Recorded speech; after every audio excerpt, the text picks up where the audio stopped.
All right, guys, welcome to another episode of the Leadership to Wealth podcast. Our guest today, Corey Scott, glad to have you here today. Oh, thank you very much for having me. This is great. Look, we've got a number of things to cover, and for you guys listening, what we're gonna get into a lot of things about mindset and really about whether it be self-limiting beliefs, whether it be about professional struggles. We're gonna get into a number of these things, and I think it you can translate it into different areas, but we're primarily going to be talking to people that are in real estate in some form, some capacity. But I know that the stuff, Corey, that you're going to talk about today is going to be able to translate to really any area of life that's important Yeah. to people. Yeah, absolutely. Yeah. Okay, Yeah. so can you give us the 30-second breakdown on give us your 30-second breakdown on your background, where you're from, Sure. Sure. and where you are to now. Sure. Yeah. Well, I'm a certified member of the ICF, the International Coaching Federation, which is sort of like the gold standard largest regulatory body for coaches in the world. I have a master's in really a world-renowned program called the Human Systems Intervention Program at Concordia. I've got a ton of experience in facilitation and training. I've probably, I don't know, ballpark 500 workshops in my life I've facilitated. Yeah, I've been doing a lot of work in the last few years. I was working very closely with an American company that specifically were teaching real estate agents how to better market themselves. And I acted as really the mindset coach there for them. Yeah. Yeah. Yeah. Okay, great. Um, Wow. Okay. Well, so guys, obviously you can hear that Corey's got just a little bit of background in this topic that we're going to talk about. And before I get into that stuff, I just want to ask you because being a part of that federation of coaching, there's a lot these days. There's a lot of people that are out there and call themselves coaches, Uh, yeah. life Yeah. coaches, this coaches, that Yeah. Yeah. and I guess what separates someone from, Mm. I guess, the distinction of being a part of a federation like that of coaching versus all of these self-proclaimed coaches. Yeah, yeah, that's a good point. Well, first of all, the ICF has very strict ethical guidelines that we operate by, as well as very clear distinctions of what coaching is and what it is not. Um, there's an ongoing sort of certification program and upgrading program, and you have to do a certain amount of professional development and all of those things. And it's an amazing organization. So if you're looking for a coach obviously, I think you should go with me. But if you don't go with me, I would highly recommend you go with an ICF coach because of those guidelines, because of the certification process that they have to go through. I think what you're getting at is the difference between coaching and what I would call expert training or mentorship or things like that. You see all of these people out there calling themselves business coaches or real estate coaches or whatever it is, and they're not doing coaching, they're giving expert advice, right? So as a coach, I am not here to give you expert advice. I'm helping you. I believe you are the expert in your world, that you have the answers, and that my job is to help you explore your world in new ways, to see it with fresh eyes so that you can gain momentum, gain clarity, and move forward, right? So there are certain circumstances that I will offer advice. I have expert advice from organizational psychology background and things like that. But that's really a last resort. Really, I want you to come up with your own insights and your own answers. And if I ever do offer advice in those rare cases where I do, I am, you know, very clearly saying, first of all, I'm taking off my coaching hat right now. And secondly, what I'm doing is I'm offering it very loosely. So I'm not saying, hey, this is right. I'm not saying, hey, this is the only way to do it. I'm saying, here's something that has helped some of my clients. Try it on for size, play around with it, see if it works for you, see if it resonates with you, and if not, discard it. Right. Hmm. So there's a Yeah. very big difference in emphasis there. Yeah. Yeah. That's great. I actually, it's really interesting what you're saying here about coaching versus experts in a field. And what you're just describing there, because I think about, I love watching football, and one of the things that I always find interesting is you'll get one coach that tries to create a specific type of team, and then you've got another coach that looks at his players and Mm-hmm. says, Yep. okay, what team do I have here? What are their skill sets? And then how do I get them into the right position? And Mm-hmm. they might try them out in different roles. Okay, I'm going to move you out to the wide receiver, and I'm going to bring you back into, and they move them around, and they sort of give them different opportunities to highlight what their talents are, right? Yeah. So or even like what you're talking about, trying out different things, almost like, hey, put on this jacket, see how it fits you, and see if Mm-hmm. that works for you. And if that doesn't, then let's try on a different like you're doing tailored suits, right? Yeah. You're trying some Yeah. different styles on the clients. Well, yeah, I like that analogy. And I'd also say if we're moving into organizational development world, right, the type of organizational consulting that I did was not expert consulting, right? So Mm. we said, you are the expert in your team, your business.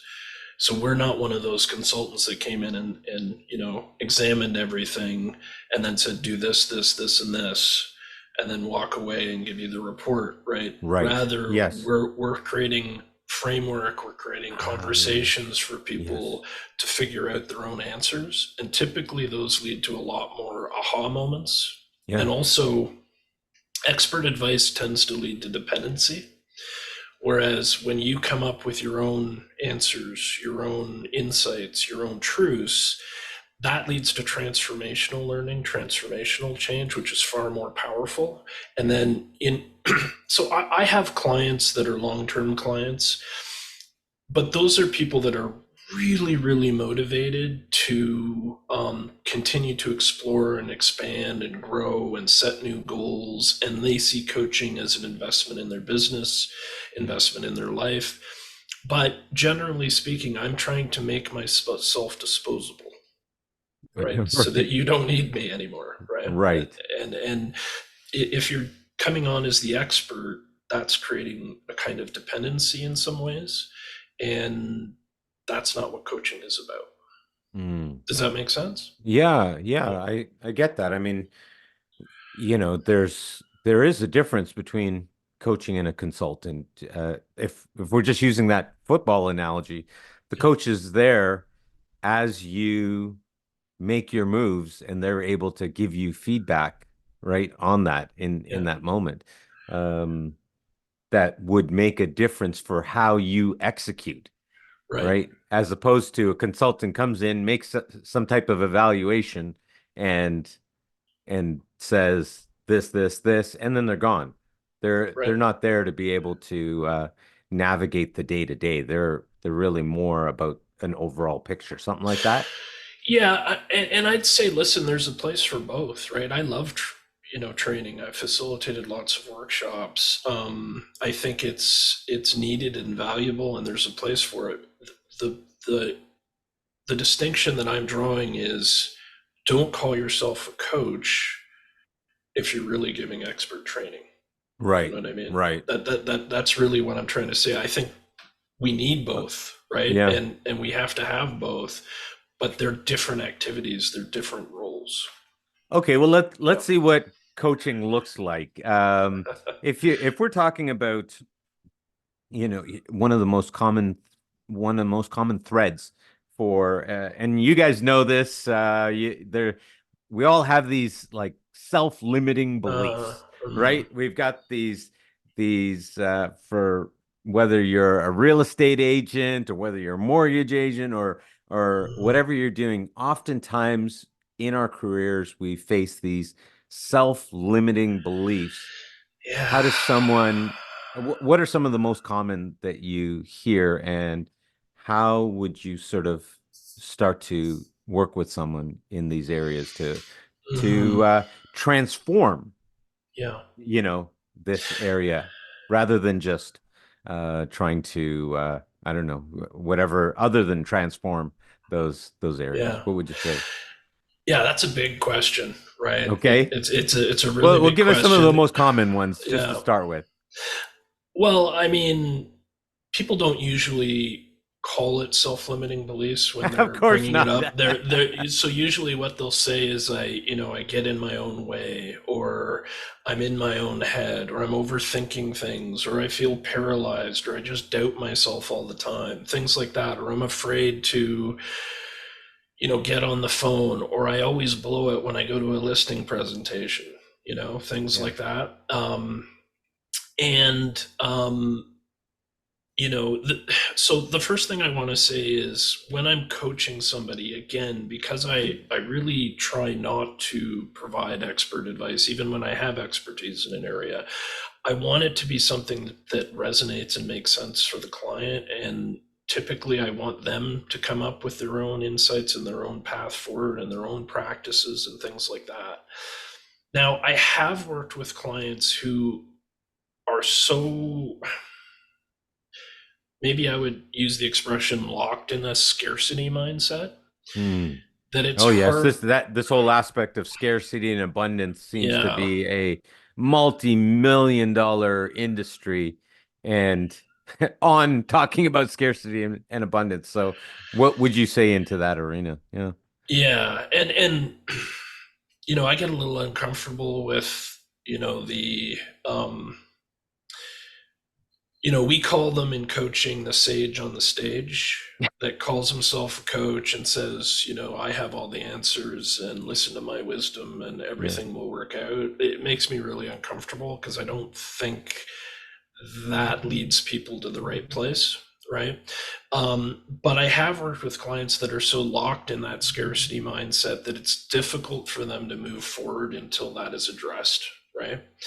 And so I work with them, I brainstorm them, I help them to see things a little differently maybe than they have in the past. And the way that I do that is I reflect back patterns of thinking that I'm seeing, assumptions that they're making, even emotions that are just beneath the surface I might comment on. And obviously that's a gateway to something more that's behind that, right?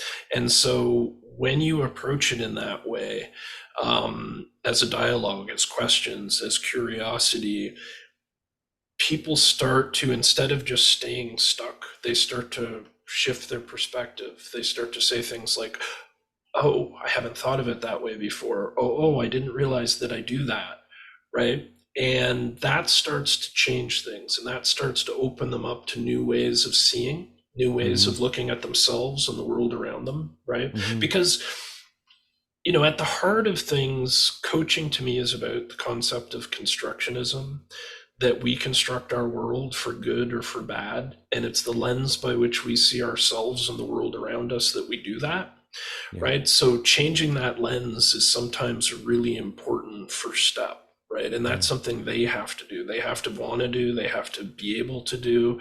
And often just by holding up their way of being, their way of thinking, and reflecting on it, it starts to change things for them. Hmm.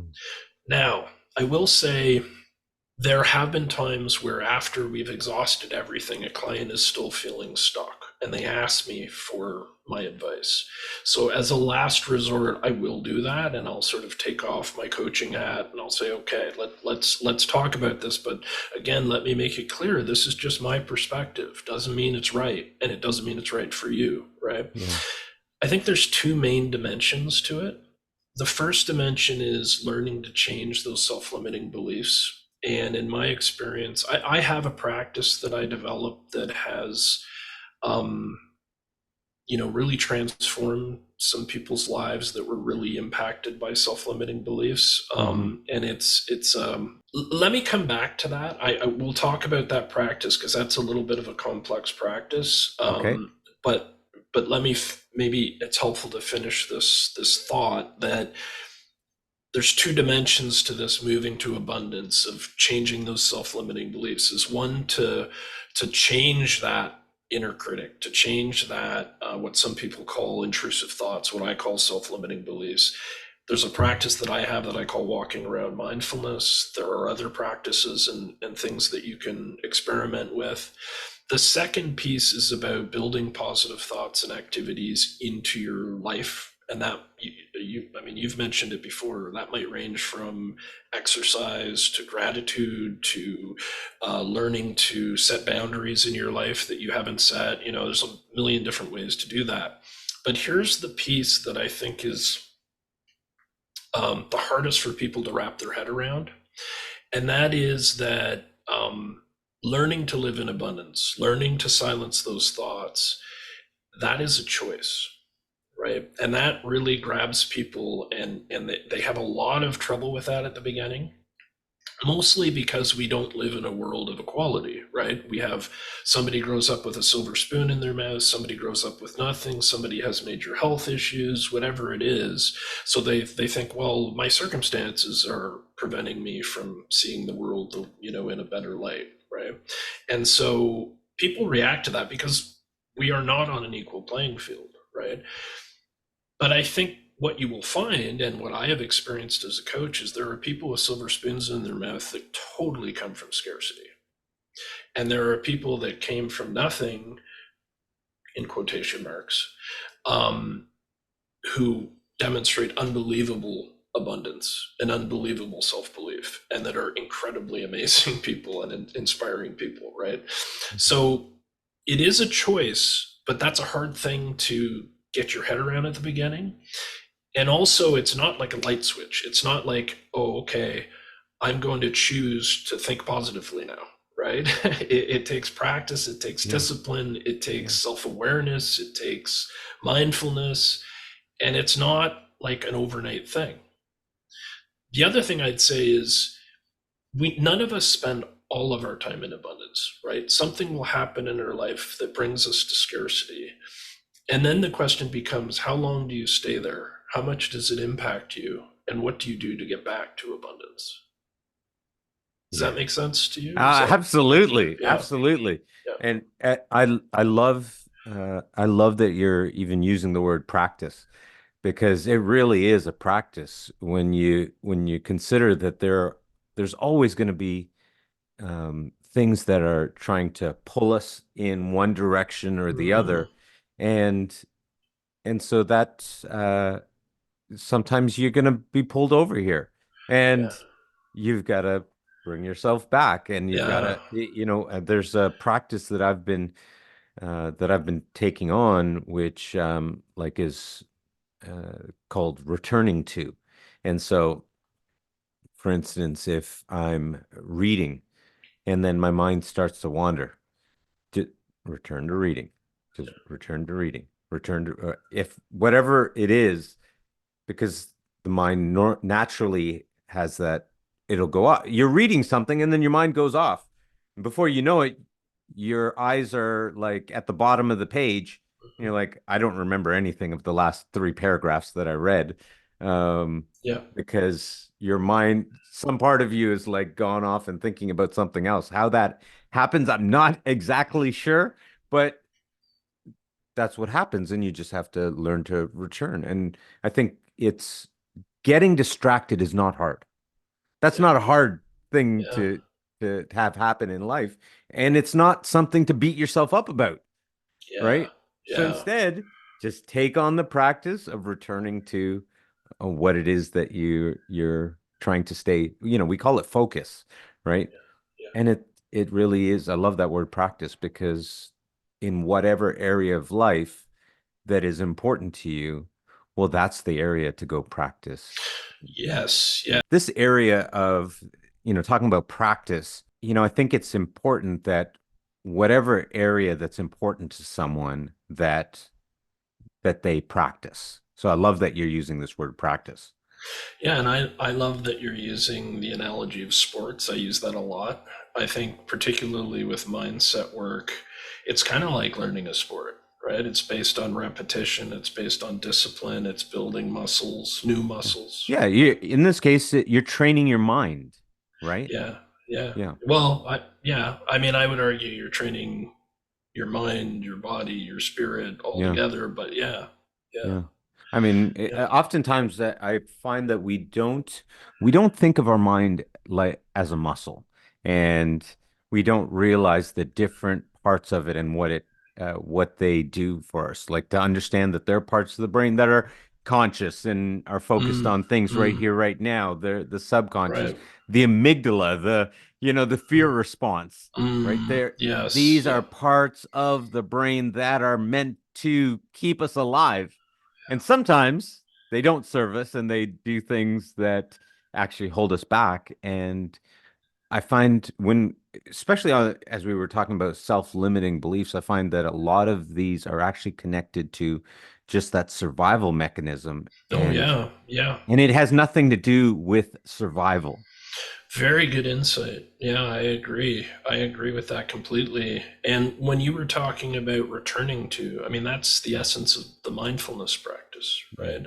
And you also brought up something that was very interesting because you said something about it's not about judging yourself, and I think that's so true. You know, even if you take the example of mindful meditation, you can't actually practice mindful meditation unless your mind wanders, right?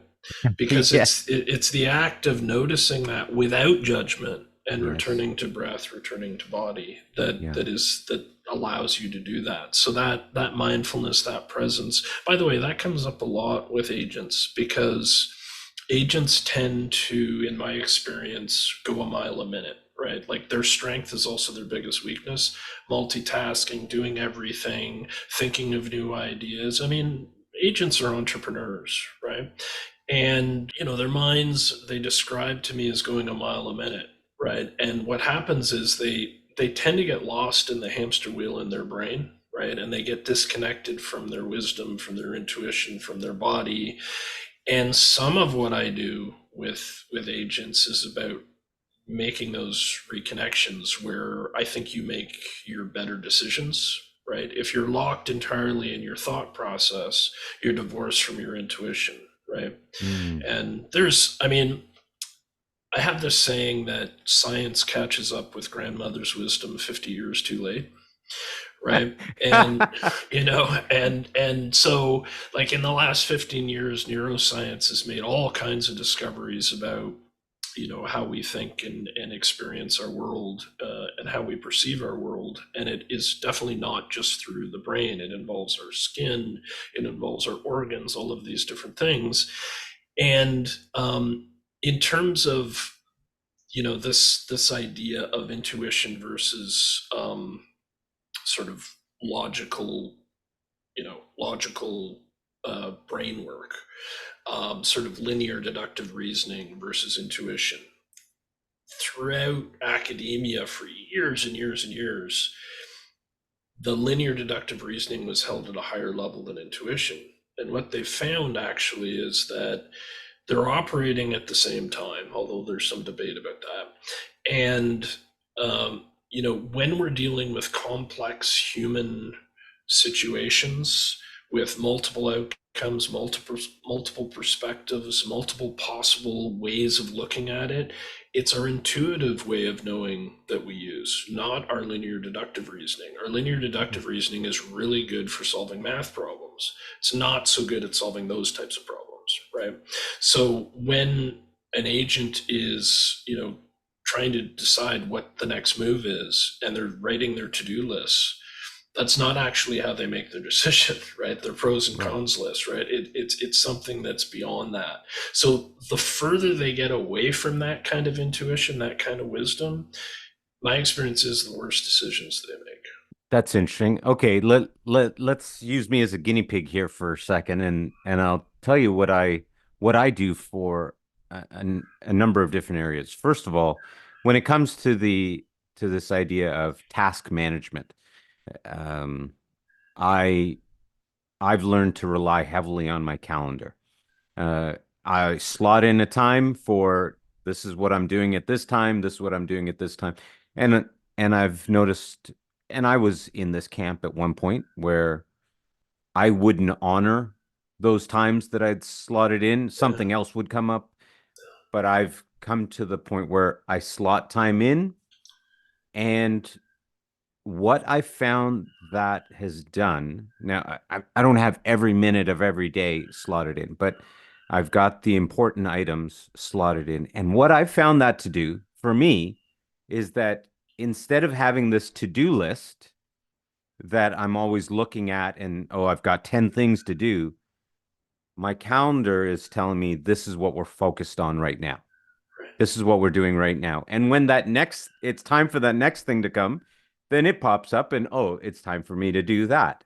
And then it's time for me to do that. And I found that once I put things into my calendar, it's in there and I don't need to use those mental resources to try to hold on to it, to Mm. try to remember it. And or even if it is a to-do list and you write it down, it in either case, it's down and I'm not having to keep that brain space. So it actually allows me to be more effective on the item that I'm actually working on rather than like I'm not thinking about a single deal right now. I'm not thinking about the 97 unit apartment building in the States that I'm working on. I'm not thinking about who needs what money here or there. I'm not thinking about tenants, none of that stuff. Right now, all I'm doing is here with you and doing this interview. Well, first of all, thanks for that. You're welcome. But um, you're talking about mindfulness. So I think we're Yeah. talking about different things here, right? Because I'm actually personally very much in favor of putting everything into a calendar, everything into one time management system, right? Yeah. Um, Well, you were but talking about the hamster wheel, right? And the way that right, I found to focus the yeah, hamster wheel right, is give it one problem right, at one time right. to focus on, and then we'll give it another problem at another time. Well, yeah, and that's also boundary setting, right? Because you're Right. saying I'm honoring what I'm doing right now, right? Yes. So I agree with you. Those are very effective ways Right. to get out of that hamster wheel. The Okay. problem that I see a lot, though, is that people set those times and then are afraid of them and don't do them and Okay. then So feel, wait. They're yeah, afraid of them. What are you yeah. talking about here?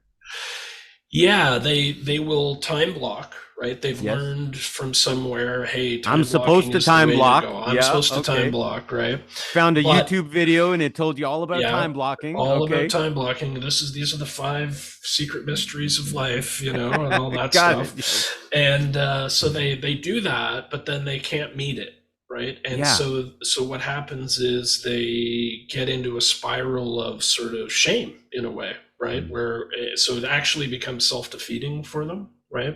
And Right. there's right, and Right. so Yeah. there's and there Because when you get into I understand what you're talking about here yeah because that cycle of shame it just reinforces, yeah right? Oh, see, I didn't get this done. Oh, I didn't get this done, which is part of the what we talked about with not judging yourself right in certain right. areas, being able to go, okay, I blocked 30 minutes.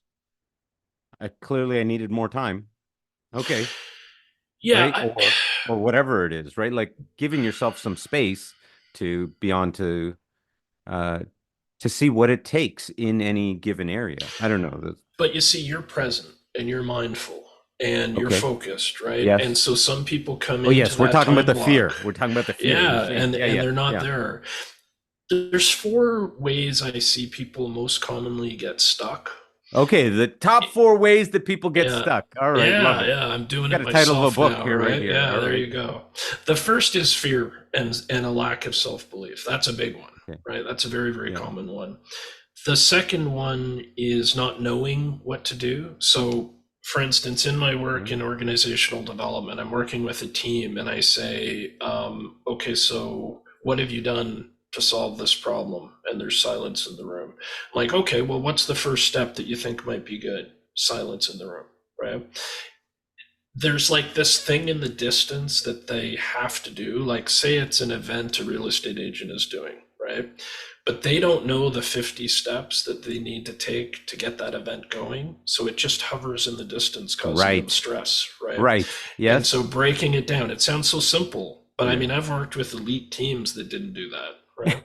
Yeah. So, and then the third thing is not believing in what you're doing. And that's very, very common with agents, because agents, unfortunately, there's the shiny object syndrome, right? Oh, he's Okay. doing this, I should do that. Oh, I see her, she's having success, maybe I should copy her. So they're moving around a lot, trying all these different things, not sticking with anything, and they don't believe what they're doing is going to lead to success. So it's Right. really hard to be motivated and disciplined when you don't believe it, Yeah. right? Well, I know what the answer on that one is, without a doubt. Maybe not from a coaching perspective, but as a mentor for people, I can tell you it's that that person doesn't have a mentor. Yeah. Right? Well, Because mentorship and social learning are so important. because I can see, and for me, that shiny object syndrome happens all the time. And you look over here, you look over here, and then you talk to a mentor, and they're like, "That's awesome, and if that's what you want to do, that's great." And don't take your eyes off of this. Mm, hmm hmm If you want to move the ball forward in the other areas, that's great, but don't lose track of this, because they know it. Well, it's the difference of, I guess, the shotgun approach or, a sniper rifle. Do you mm, want to hit that target, or are you just hoping for the best, right? When you right, spray this wide, and the mentor usually has already gone down that road, right, right? right. I've already been down that road of Yeah, chasing the squirrels. yeah, Let me help you here. Don't go chase the squirrels, yeah, yeah. right? And learning from a mentor, learning from others in the business, having that Yeah, social resource, it's yeah. incredibly important. Yeah, Um, and I do want to make a distinction, guys, for you guys that are listening. There is an important difference between a mentor and a coach, yeah, because the mentor's not typically walking with you on a daily basis. And so, although they might be able to shorten that timeline for you on how to get to where they've gotten to, because they've already walked through the minefield and they made it through alive, so they can say, walk in these footsteps, but they're not with you typically on a day-to-day basis to kind of coach you through that process. So that's one of the things I see. And I think sometimes people mistake the roles, and hmm sometimes they see a mentor and they're like, well, this person, they said this and then they left. Yeah, because they're a mentor, hmm they're not a coach, yeah, yeah, right? That billionaire is not, or multimillionaire does not have the time to mm, sit there with you as you try to figure yeah, out how to do your yeah, spreadsheet or make your phone calls. yeah, yeah. I wonder what your take on this is. That you know, the mentor is providing inspiration and knowledge, right? Yeah. But if the the mentee is doubting themselves, if the mentee is not clear about what they want or where they want to go, or doesn't feel joyful in their life, or is sending out the wrong energy to people, that knowledge isn't probably going to help them very much, right? Yeah. Is that accurate?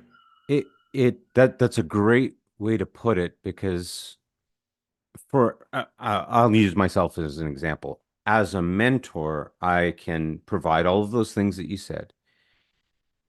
Let's say I was doing a 3-day weekend boot camp, Right. and we go through, and I can give you sort of a roadmap, but then you have to take that roadmap, and I'm not with you Yeah. when you're driving down the road, walking down, jogging down, whatever, you're going down the road.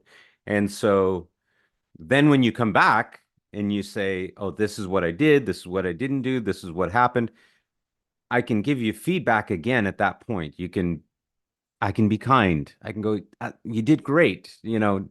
I know you had some breakdowns. I know that this happened, and keep going, Yeah. right? And you can talk about whatever issues, but but it's from point to point, right? Yeah. I'm not going to be there on a regular basis because, to be honest, you can't pay for my time to be Yeah. there Yeah. on that, right? Because if Yeah. I spend that time, this is one of the important things when you whatever type of course you're looking to do, you want to get into any type of program, you have to understand that where am I going to spend my time, Right. right? If I spend all of my time with you, then I'm not working on that $4 million building, Right.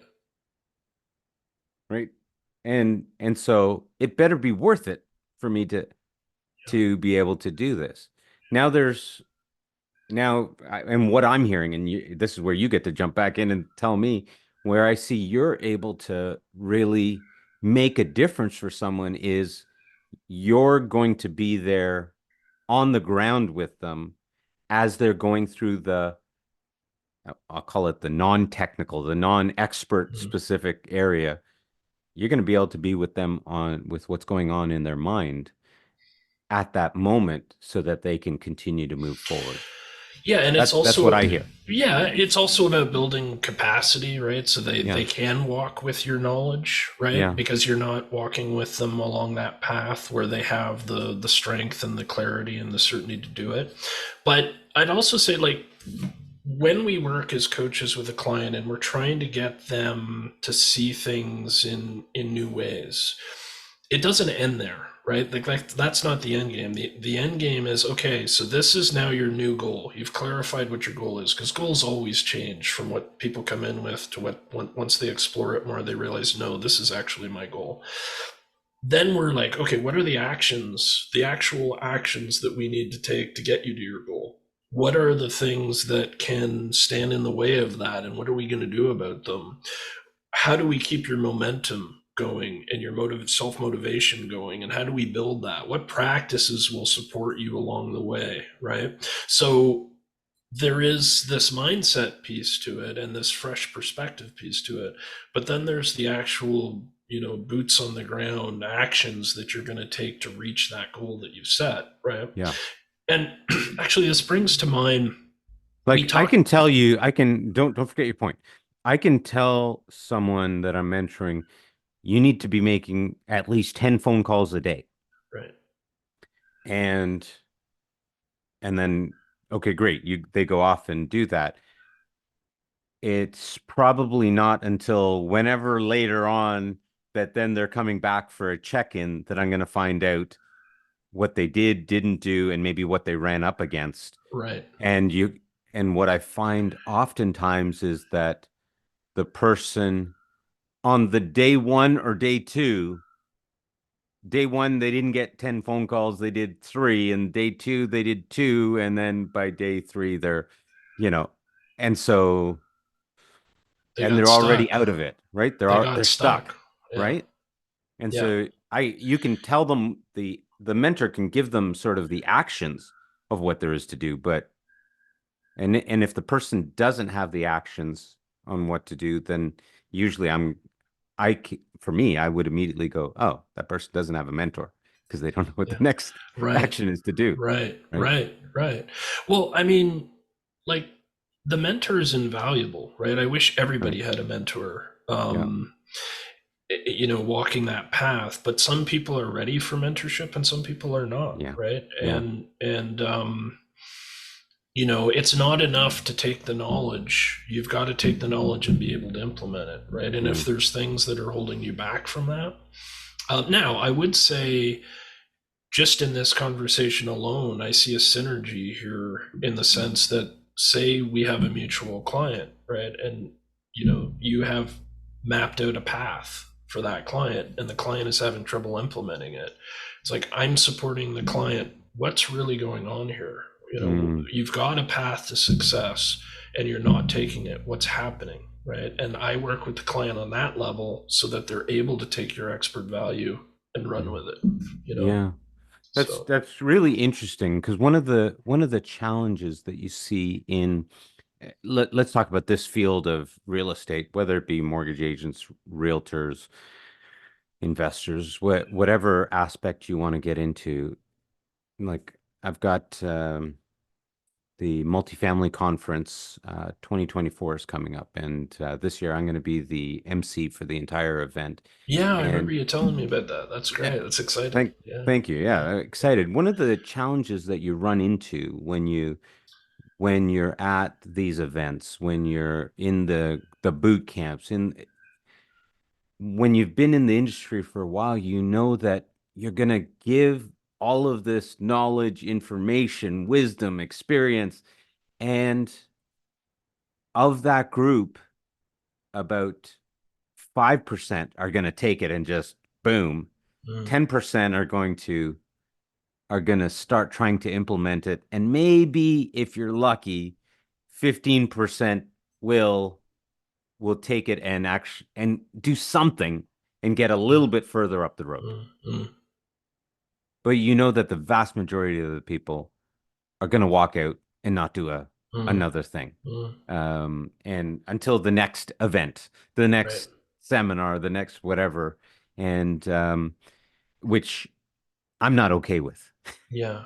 Yeah. And anyone that knows me knows I'm not okay with that, Yeah. right? And so what you're saying, it's almost like, hey, there's something to understand that there are people that are ready to go, Mm, and then you might fall into a different category. It doesn't devalue what you want to achieve, yeah. what you want to get to. Maybe there's just something to realize that you need some you need a coach, right? For people that are you were talking about the top areas that people have sort of those breakdowns. You talked about fear. You talked about what was the next one was Yeah. So fear and lack of self-belief is one. fear and Not lack of knowing what to self-belief, do is two. not knowing, yep, What to do. Not believing in what you're doing is three. not And the, believing, yeah, yeah, and then number four is sort of a combination of time management, a term I don't really like, focus, concentration, which is usually okay, connected in some way to one of the other three, yeah, right? So these are very common things that come up with everybody, including yeah. agents, small business owners. It's very, very common.